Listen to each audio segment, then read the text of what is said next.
ഒരുപാട് പേര് നടക്കാനിറങ്ങുന്ന മനുഷ്യരുണ്ട്. കുറച്ച് സീനിയർ സിറ്റിസൺസ് നമുക്കൊപ്പം ഉണ്ട്. സീനിയറാണെന്ന് പറഞ്ഞാലും മനസ്സിൽ യൗവനം കാത്തു സൂക്ഷിക്കുന്ന മനുഷ്യരാണ്. അതിൽ ഏറ്റവും കൂടുതൽ യൗവനം കാത്തു സൂക്ഷിക്കുന്ന ഒരാൾ നമുക്കുണ്ട്. നമുക്കൊപ്പമുള്ള ദയവായി ചേച്ചി. അപ്പോൾ ദയവായി ചേച്ചി ഇവിടെ ഒരു അവാർഡ് പരിപാടിക്ക് വന്നതാണ്. അതിനിടയിലാണ് നമ്മളിപ്പോൾ കണ്ടുമുട്ടിയത്. ചേച്ചി നമസ്കാരം. കണ്ണടയൊക്കെ വയ്ക്കുമ്പോൾ ആൾക്കാർക്ക് ഒരു സംശയം തോന്നും. ഇപ്പോൾ പല ആൾക്കാരും രാഷ്ട്രീയത്തിലേക്ക് ഇറങ്ങുന്ന ഒരു സമയമാണല്ലോ. അപ്പോൾ കണ്ണടയൊക്കെ വെച്ച് തമിഴ്നാട് രാഷ്ട്രീയത്തിൽ പോകാൻ വല്ല പരിപാടിയുണ്ടോ?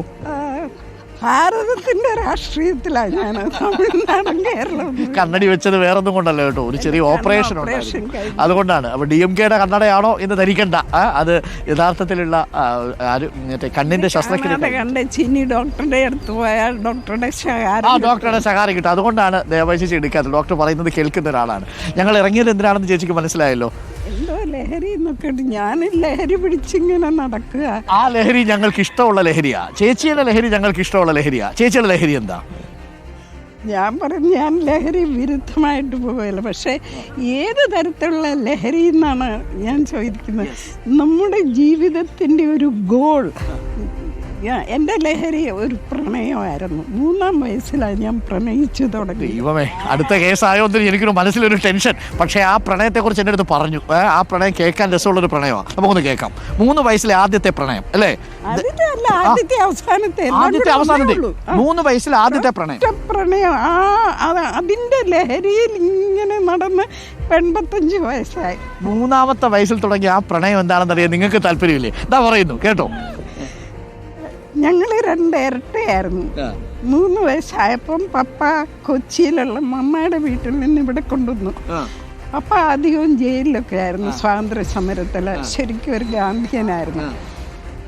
ഞാൻ പപ്പയുടെ കൂടെ അധികവും കിടന്നുറങ്ങുന്നത്. അപ്പം ഉറങ്ങുന്നതിന് മുമ്പ് കുറെ കഥയുണ്ട്.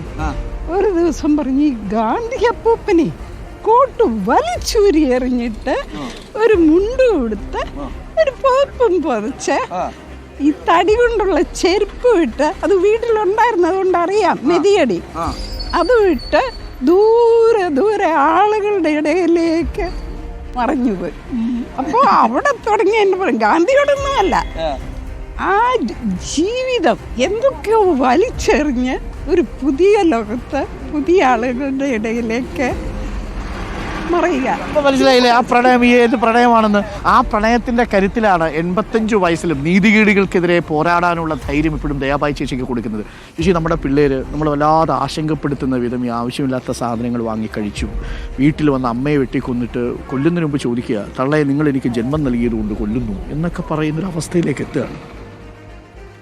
അത് ഞാൻ പറയുന്ന ഇങ്ങനെയൊരു ലഹരി, നമ്മളെ ജീവിക്കാൻ പ്രേരിപ്പിക്കുന്ന ഒരു ലഹരി നമുക്കുണ്ടെങ്കിൽ, റിയൽ ഗോൾ ഓഫ് ലൈഫ്, അതില്ലാഞ്ഞിട്ടാണ് ഇതിങ്ങനെ വരുന്നത്.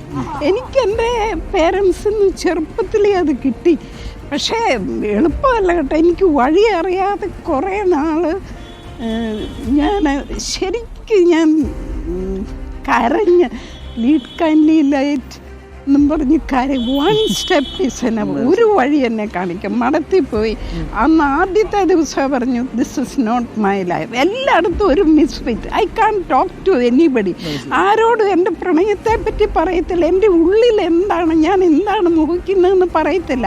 കാരണം നോബഡി അണ്ടർസ്റ്റാൻഡ്. ഈ എപ്പോഴെങ്കിലും 85 വർഷത്തിനിടയിൽ ഈ ലഹരി ഉപയോഗിക്കണമെന്ന് തോന്നിയിരുന്നു, കൃത്രിമ ലഹരി? അതിൻ്റെ ഇടയ്ക്കാണ് ഞാൻ ജീവിച്ചത്. ഞാൻ ഹോമിയോ, MSW, നഴ്സിംഗ്, VNI എന്നൊരു ഡിപ്ലോമ എൻവയോൺമെൻറ്റൽ സയൻസിൽ, LLB, ഇതെല്ലാം ഫെമിനിസ്റ്റ് തിയോളജി, ഇതെല്ലാം കഴിഞ്ഞ് ഈ മധ്യപ്രദേശിൽ 5 രൂപയ്ക്ക് കൂലിപ്പണി ജീവിച്ച് തുടങ്ങിയത്. അവിടെയാണ് I found my real good. അതാണ് ലഹരി എന്നാണ് പറയുന്നത്. ഒന്ന് ആലോചിച്ച് നോക്കി, ഒരു മനുഷ്യന് എന്തെല്ലാം സാധ്യമാകും. ഈ 45-ാമത്തെ വയസ്സിലും 50-ാമത്തെ വയസ്സിലും ഇത് അടിച്ച് കരളും പോയി ഈ ജീവിതം ഉണങ്ങിത്തീരുന്നതിന് പകരം ഈ ദയാബായി ചേച്ചി എന്ത് ജീവിതത്തിൽ നേടിയതൊരു വലിയ ചോദ്യമുണ്ട്. വലിയ ലക്ഷൂറിയസ് ഫ്ലാറ്റൊന്നും ചേച്ചിക്ക് സ്വന്തമായിട്ടില്ല, വലിയ മെഴ്സിഡസ് ബെൻസും BMW സ്വന്തമായിട്ടില്ല, ഒരു മൺവീട് മാത്രമേ ഉള്ളൂ. പക്ഷേ ജീവിതം ഹാപ്പിയാണ്. ആ 3 വയസ്സിൽ തുടങ്ങിയ പ്രണയം 85-ാമത്തെ വയസ്സിലും കോട്ടൂരി ഇറങ്ങി വന്ന ഗാന്ധിയുടെ ചിത്രമുണ്ടല്ലോ മനസ്സിലിങ്ങനെ പതിച്ചു വെച്ചേക്കുക. അങ്ങനെ പറഞ്ഞു കൊടുക്കാൻ ഒരു അച്ഛനുണ്ടായിരുന്നു എന്നതാണ് ദയാബായി ചേച്ചിയുടെ ജീവിതത്തിലെ വലിയ മാറ്റം. നമ്മളുടെയൊക്കെ ജീവിതത്തിൽ അങ്ങനെ എത്ര കഥകൾ പറഞ്ഞു കൊടുക്കുന്ന അച്ഛന്മാരുണ്ട്, എത്ര കഥകൾ കേൾക്കുന്ന കുട്ടികളുണ്ട് എന്നുള്ളതാണ് പ്രധാനപ്പെട്ട ചോദ്യം. താങ്ക് യു അമ്മ. അപ്പോൾ ദേവ ചേച്ചി, അപ്പോൾ ഇന്നത്തെ അവാർഡിന് പ്രത്യേക അഭിനന്ദനങ്ങൾ ആദ്യമേ തന്നെ. അപ്പോൾ ഞങ്ങളുടെ യാത്ര തുടരുകയാണ്. ഈ ചേച്ചിയുടെ കയ്യിലിരിക്കുന്ന മൊബൈൽ ഫോൺ ഞാൻ ശ്രദ്ധിക്കുകയായിരുന്നു. സാധാരണ ഈ മൊബൈൽ ഫോണിലാണ് ചേച്ചി എല്ലാവരുമായിട്ടും കമ്മ്യൂണിക്കേറ്റ് ചെയ്യുന്നത്.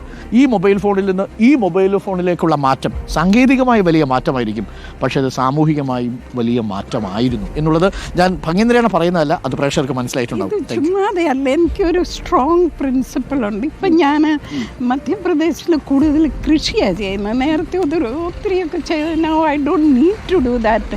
ലിറ്ററസി എല്ലാം കൊണ്ട് തുടങ്ങി ഹ്യൂമൻ റൈറ്റ്സ് ഒക്കെ എടുത്തു. അപ്പം പപ്പ മരിച്ചപ്പോൾ എനിക്ക് കുറേ പൈസ കിട്ടിയപ്പം ഞാൻ സ്ഥലം വാങ്ങിച്ചു. I said I became everything about tribal, ഭക്ഷണം, വേഷം എല്ലാം. പക്ഷേ അവരെപ്പോലെ ഒരു കൃഷിക്കാരിയായില്ല. അപ്പോൾ ഒരു കൃഷിക്കാരിയാകാനാണ് ഞാൻ 55ാമത്തെ വയസ്സിൽ ജീവിതത്തിൽ ഒരു ഗോൾ സെറ്റ് ചെയ്തിട്ടുണ്ട്. ട്രൈബ്സിനെ പോലെ ഒരു റിയൽ കൃഷിക്കാരനാവുക എന്നുള്ളതാണ്. ജീവിതം പരീക്ഷണങ്ങളുടെ ശാല കൂടിയാണെന്നേ. അങ്ങനെ നമുക്ക് ആ പരീക്ഷണങ്ങളിലേക്ക് മുന്നോട്ട് പോകാം. അപ്പോൾ താങ്ക് യു. ആ കൃഷി എന്ന് പറയുന്നത് it's a response to the cry of the mother earth. അതിൻ്റെ ഒരു ഭാഗമായിരുന്നു. Thank you. Live with minimum. Stick to basics എന്നുള്ളതാണ് ദയചേച്ചിയുടെ ഒരു പ്രമാണം. ഞാൻ എപ്പോഴും പറയാറുണ്ട്, പക്ഷെ പലപ്പോഴും നമുക്ക് പറ്റാറില്ല. ഭേദാപ്പൾക്കർക്കൊപ്പം ഒക്കെ പോയി ഞാൻ കുറച്ച് കാലം ഗവേഷണം കഴിഞ്ഞ് തിരിച്ചു വന്നപ്പം കാർ വിറ്റ് സൈക്കിൾ വാങ്ങിച്ചു. പക്ഷെ 6 മാസം കഴിഞ്ഞ് നാട്ടുകാരെല്ലാം കൂടി വീണ്ടും ആ സൈക്കിൾ വിറ്റ് കാർ വാങ്ങിപ്പിച്ചു. പിന്നെ കുതിരയില്ല. അതുകൊണ്ട് അത് നമ്മുടെ തെരഞ്ഞെടുപ്പിന്റെ സമയത്ത് ഒരു കുതിര. ഞാൻ 3ാം ക്ലാസ്സിൽ പഠിക്കുമ്പോൾ പപ്പാട് ചോദിച്ചു, പപ്പ എനിക്കൊരു കുതിര വേണം, റാണി ലക്ഷ്മി വേണം. അന്ന് പറഞ്ഞു, നീ അവരെ പോലെയാകും, അപ്പോൾ ഒരു കുതിരയാ. ലക്ഷ്മിഭായി ആണ്. പക്ഷേ മധ്യപ്രദേശിൽ വന്നപ്പം ഈ ഒരാൾ എനിക്ക് ബർത്ത്ഡേ ഗിഫ്റ്റ് ആയിട്ട് കുതിര നീ കണ്ടുപിടിച്ചു, ഐ വിൽ പേ എന്ന് പറഞ്ഞു.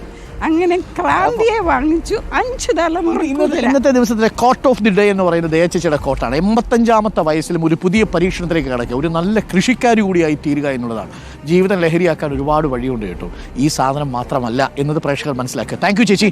അപ്പോൾ താങ്ക്സ് എല്ലാം. ഒരുപാട് നാളായി കണ്ടതിൽ സന്തോഷം. ചേച്ചി കാണുമ്പോൾ ഭയങ്കര സന്തോഷം. എപ്പോഴും സ്മൈലിംഗ് ഫേസ് ആയിരിക്കും അല്ലേ.